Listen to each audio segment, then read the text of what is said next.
Welcome to the Undiscovered Gems podcast, hosted by NBA legend and business powerhouse Charles D. Smith, highlighting today's best and brightest business minds. Hello, and welcome back to Undiscovered Gems. I'm Charles D. Smith, and I'm your host. And today we have Dr. Grant Venerable, known as Dr. V. Yes, I got to tell you, he's a professional year, and you are getting ready for a ride because this man is brilliant. His umbrella company is called Art Molecular Concepts.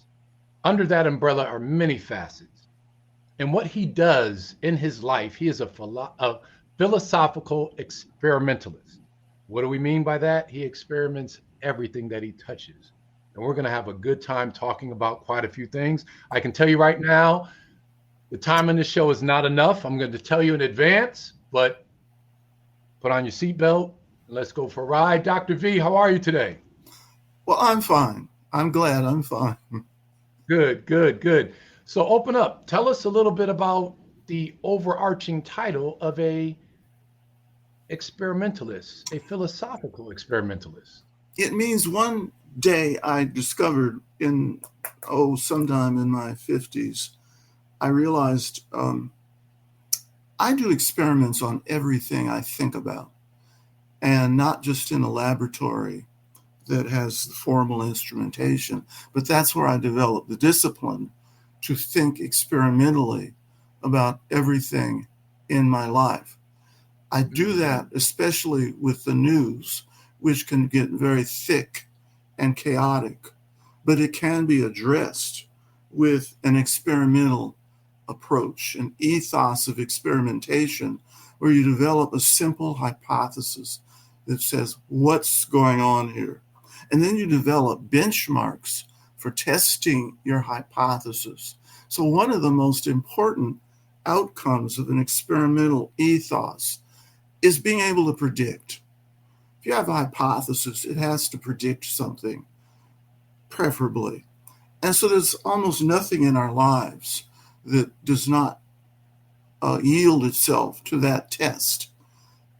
It's how I've been able to succeed where I succeeded, and then in places in life where I didn't succeed, where I expected to succeed, I had to go back to the drawing board of hypothesis and test.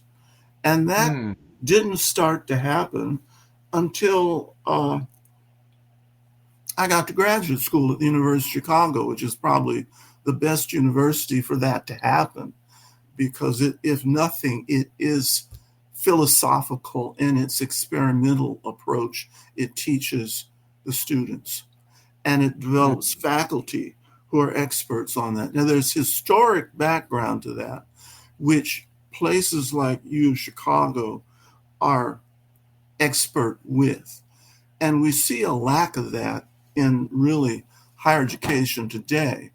And it comes under the label of a lack of critical thinking, where you've heard that word misused, particularly in the political arena, when certain people are bearing down on what's called critical race theory. But Can I interject for 1 second, Dr. V? Because I want to come back to critical thinking, but let's go back a second and I guess we can digress. We need to know your background. We need to understand how you got to where you are today. So tell us a little bit about your background. It started with parents in Los Angeles who were remarkable people. My father was born in 1904. That's a long time ago. My mother was born in 1916, not quite as long ago. One of the realities of my growing up was my mother's short lifetime and early passing from what we call malignant hypertension, which in 1950, the medical field didn't really know what to do about it or its side effects, such as kidney dysfunction. So it knocked out her kidneys, and there was nothing medically that could be done. So she was gone before Christmas in 1950. That was probably my first opportunity for experimental thinking as an 8-year-old. And my brother and sister was 6 brother was 5. So that impacted us. How is this single father, who is a civil engineer by training, going to do his profession as well as raise his children, which he did, which she really made him swear he would do that. So he did. And so that too, growing up was an experimental process. We knew less day to day of what was going to happen. Well, people don't really know day to day anyway, but we have illusions where we think we know what's going to happen because we make appointments, we make plans, and usually they work. But what if you go through a lot of experience where the plans aren't working too well? When mother's not there, somebody else has to be, when somebody else has to be there. So that was my father's sister, who was 11 years older than he was. So at 57 years of age, she comes and makes meals for us and gets us up in the morning, makes sure we're dressed properly, we're fed, and then she goes back home just a mile and a half away to take care of her husband, Uncle Bill. So that was Aunt Neosho and Uncle Bill. They were large factors in making sure we succeeded, that we reached adulthood. So we all went to college. We went to different colleges. I What college? I went to UCLA. Oh, great. University of California, Los Angeles, which is, I didn't realize it was the great school it was when I entered in 1960. I had the impression, well, this is just an athletic empire. It's a football school. It's a basketball school. It's a track and field school, but it was much more. But I applied over my head. So that was an experiment I had to deal with and fell on my face because I applied to 6 Ivy League caliber universities. There wasn't much of anything like what's called affirmative action or DEI today. There were always ways to keep youngsters of color out of college, particularly the best colleges. I applied to my father's school, which was Caltech. It took me for years to figure out how in the world he decided to go to Caltech, where he went before Caltech, which was the original UCLA in the early 1920s, UC Berkeley for a year, USC for 3 years, and then he didn't get his mathematics bachelor's at Caltech in 27 when he was supposed to. So he decided to bear down, study up, and get into Caltech, which he did. And I'm not even sure today how he did it, but he did it. He succeeded there. He won over the faculty. The administrators were not always the most complimentary people, but the president actually did not stand in his way. I'll put it like that.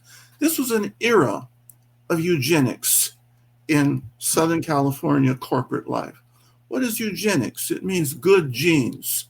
But to the foundations of eugenics, it meant exclusionary principles to eliminate the inferior peoples of planet Earth and aggrandize and raise up the superior race of planet Earth, which was presumed to be in the Nordic countries of origin.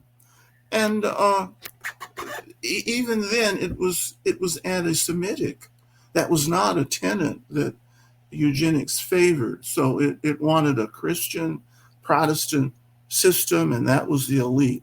So anyway, that's written up now in my memoir, which is released on Wednesday through Barnes & Noble, through Amazon, through Apple, and it tells the stories.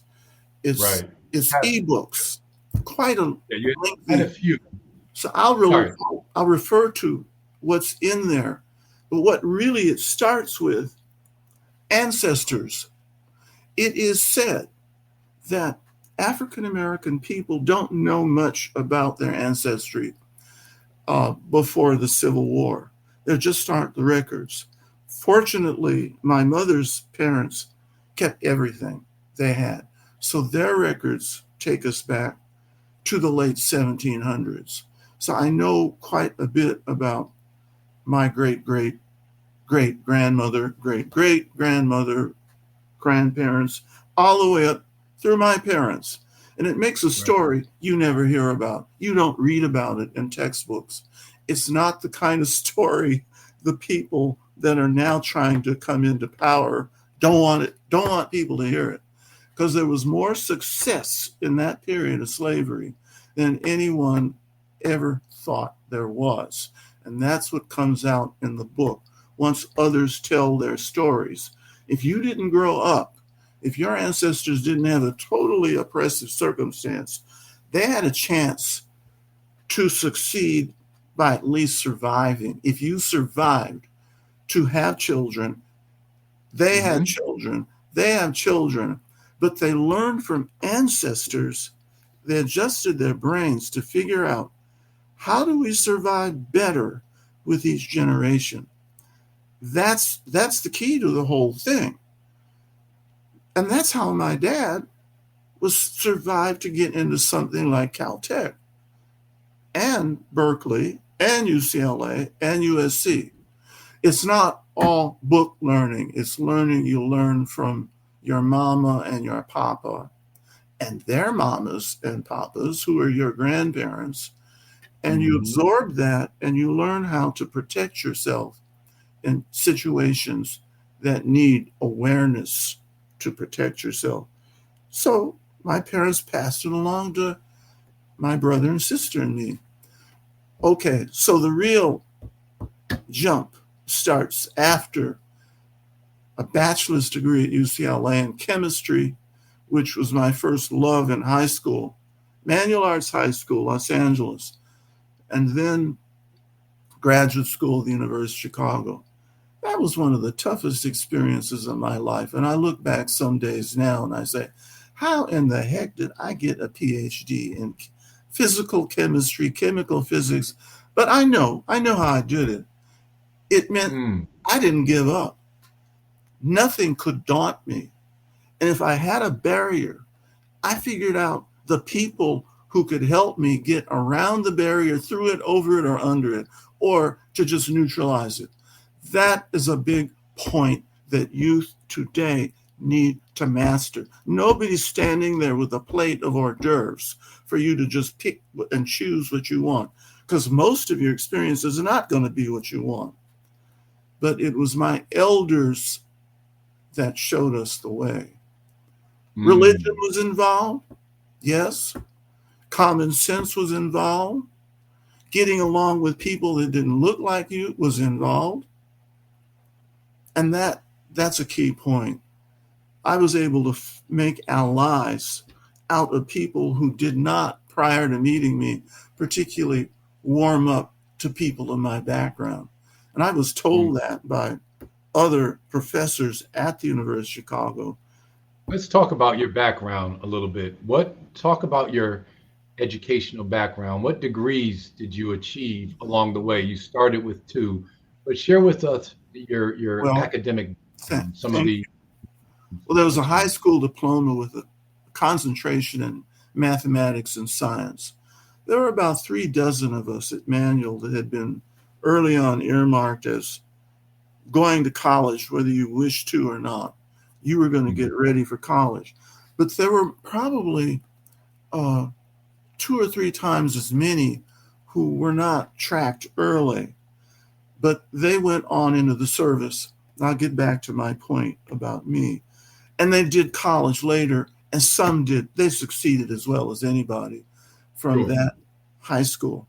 But I had teachers that made sure that I did things right and got the right concepts, and who would, they would shake their fingers in my face and said, you got to be in chemistry 1, but this semester you're going to get an A, aren't you?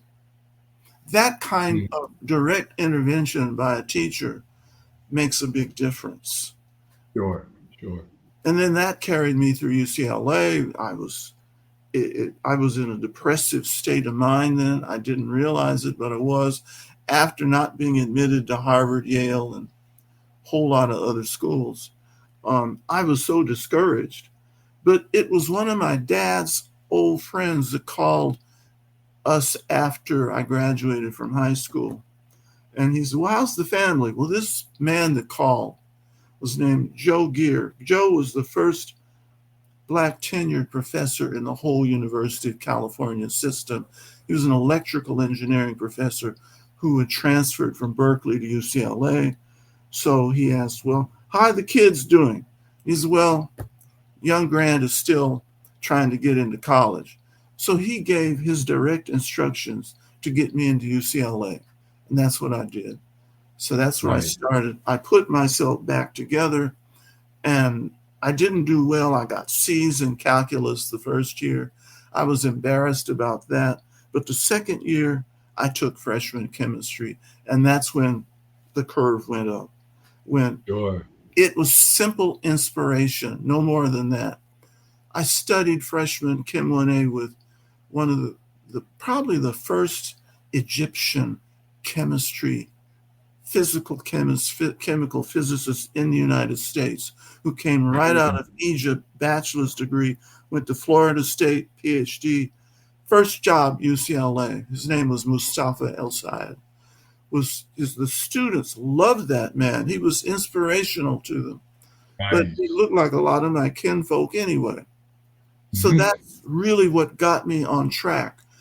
And mathematics picked up after that. Everything else picked up after that. So you find one thing that inspires you, and it carries you through. So El Sayed said, well, you are going to graduate school, aren't you? And I said, yeah, I'd like to. I want to be a professor. Do you think I can? He says, yeah, you just do as well as you're doing here at UCLA. You'll make it. So I did get into the University of Chicago, but my graduate record exam scores were through the roof, better than my SATs when I started college. And that's what got me in. And the faculty, they were tough. They took no prisoners. There was no mollycoddling, spoon feeding. This is what we want you to learn. This is what we want you to get. And sure, we'll talk to you. You want to come in on my office hours? And then I went to finish there in 4.5 years, which was great. And that's when I began to apply for positions.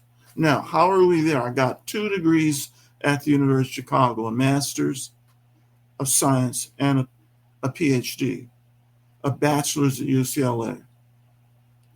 Then I started to teach in 1971. I did a postdoctoral research position at UCLA Medical School.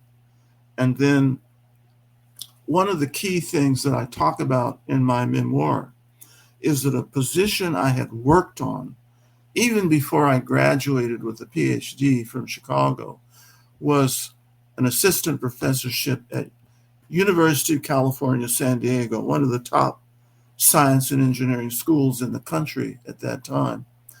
Somehow I was offered the job by the chemistry department. I interviewed well, but because these positions were dual, I had to have an undergraduate college.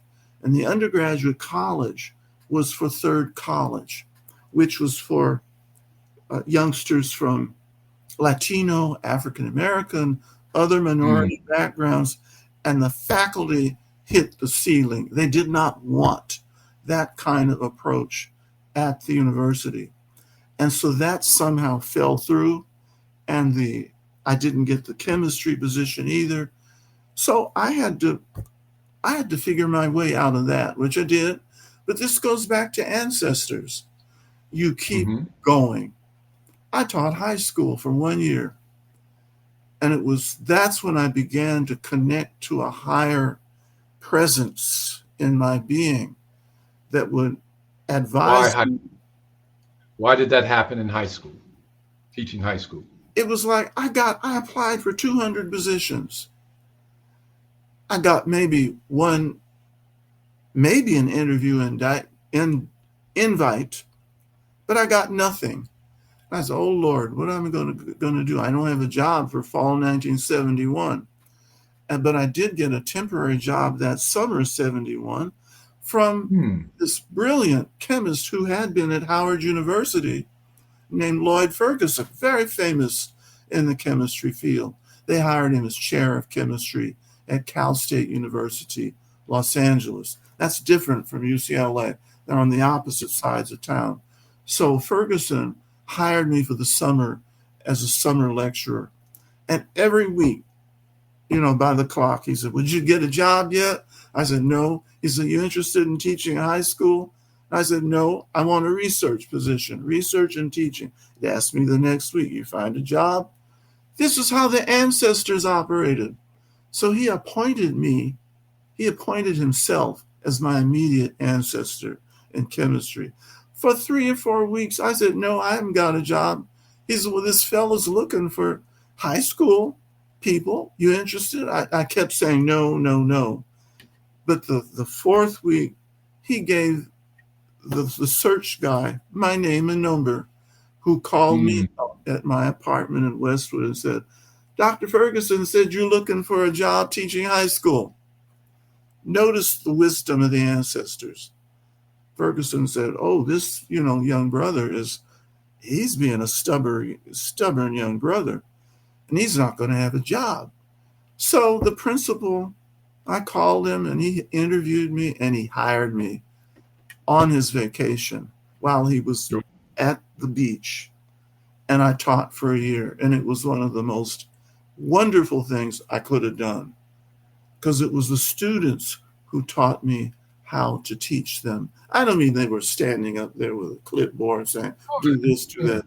They connected with me personally and I with them and said, "Oh, we don't understand this. What can you tell us more about this idea about valence, about calculations of moles and grams and milliliters and all that?"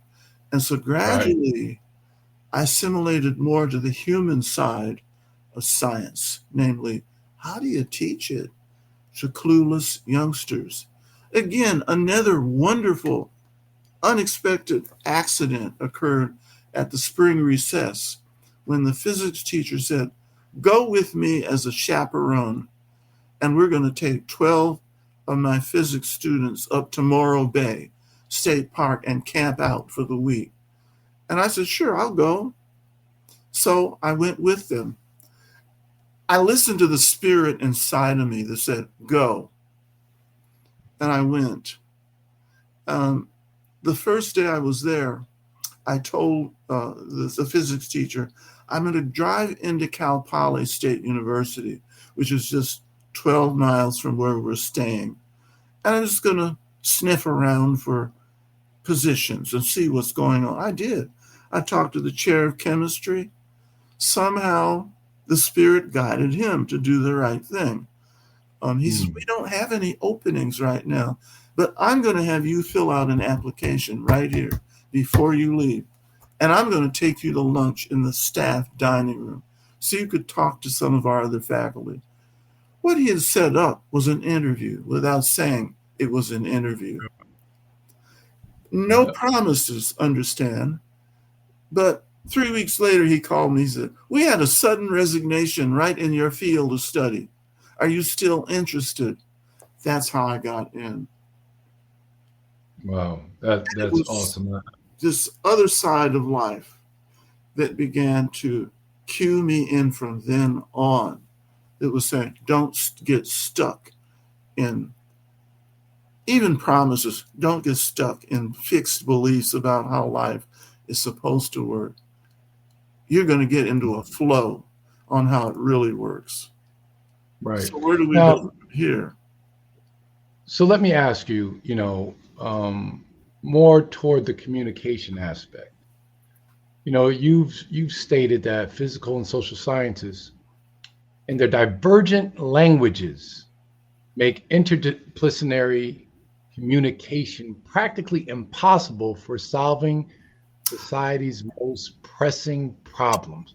It's a mouthful, Dr. V, and I want you to use this in 2 minutes. Explain what that is, what you meant by that.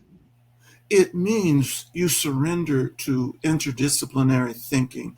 You get involved. You let the Spirit move you to think outside of your field. And by teaching, I began to teach analogically and said, well, this is like what Plato taught back 2,300 years in Greece. Now we're going to use that in chemistry and physics and mathematics. It meant also that other faculty colleagues began to recognize my whole interdisciplinary approach. That doesn't mean everybody liked it, because many professors are very traditional and said, you shouldn't do that. You shouldn't go back outside your field. I said, but that's how I work. That's how my brain operates. And that's how that began. But it also began my philosophical experimentation of watching current events in society. I would use those as teaching tools. We were having problems with immigration way back in the 70s. But I realized a very important area of electrochemistry was a perfect analog to what goes on in immigration back thousands of years.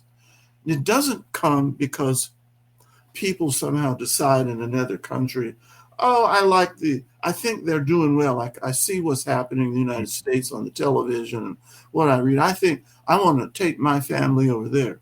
Well, that's how one particular political philosophy looks, and they have no right to come over here and take away our blessings that we've developed, worked hard on in America.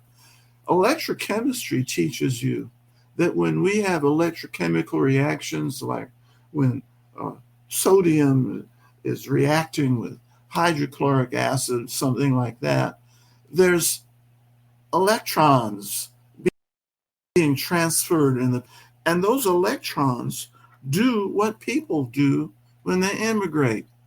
Electrons will move from one system into another system.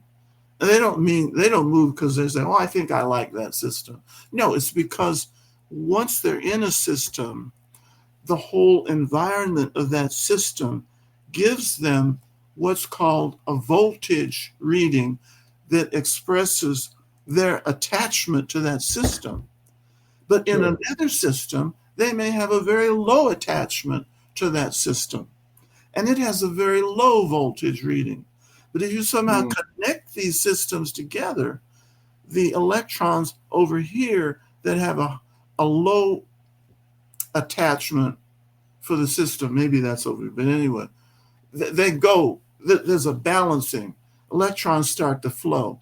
The ones that don't want to be where they are flow over here to where electrons want to be there.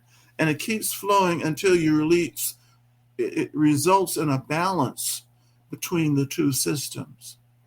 And it sorts out a benefit for electrons overall, whether they stay in proximity over here or over there. That's how immigration needs to work. That's what I mean. But people can't talk about immigration properly unless they learn electrochemistry. And the electrochemists have a hard time talking about immigration because they didn't study political science. They didn't study economics, global economics. So it's hard. The linguistics is missing to solve our problems. Well, Dr. V, I said at the beginning of the show that I knew it would probably be like this. You have so much information. You're so knowledgeable on various subject matters relating to science and math. The show is coming to a close. I just want you to take 15, 30 seconds just to give the audience something that you want them to take away from this show, and then we'll close it out. Please, feel free. The takeaway is that nothing I've done there's nothing that has not served me later. I didn't know the early experiences.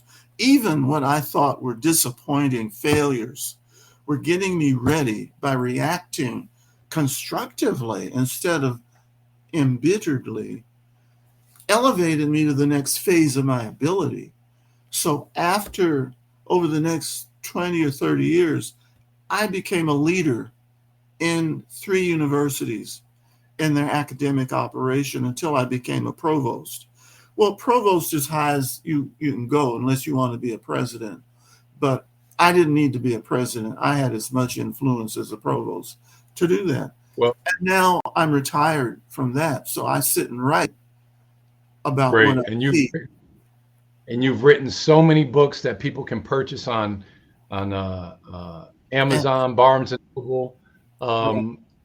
Everyone who's listening, look up Dr. Venerable's, Dr. V's books on Barnes and Noble. Footprints. The word is footprints in chaos. And they'll find it. That's all they need. It's awesome having you on the show today. Your humility shows. You're a scholar. You have so much information. I enjoyed the education today. Thank you so much for joining Undiscovered Gems. Well, thank you so much for the conversation. All right. See you next time. Okay. Bye-bye. We hope you enjoyed this episode of Undiscovered Gems with our host, Charles D. Smith, highlighting today's best and brightest business minds. Brought to you by Pods Entertainment Group. Adopt US Kids presents Multiple Choice Parenting. Your daughter just had her first breakup. Do you A, put yourself in her shoes? How could he do this to you? And for Sheila, she has split ends. B, console her? Oh, sweetie, this is going to happen a lot. 4, maybe 5 more times before you get married. C, take charge? Got to get this all straightened out. Give a little talking to, man to man, mano a mano. Hey, Steve! Is now a good time? No? Okay, no problem. Bye. Or D, help her find a new boyfriend? I know a great place to meet boys. The internet. Nice, single boys. Never mind. How about some ice cream? As a parent, there are no perfect answers. But you don't have to be perfect to be a perfect parent. Thousands of teens in foster care will love you just the same. For more information on how you can adopt, visit adoptuskids.org. A public service announcement from the U.S. Department of Health and Human Services, Adopt U.S. Kids, and the Ad Council.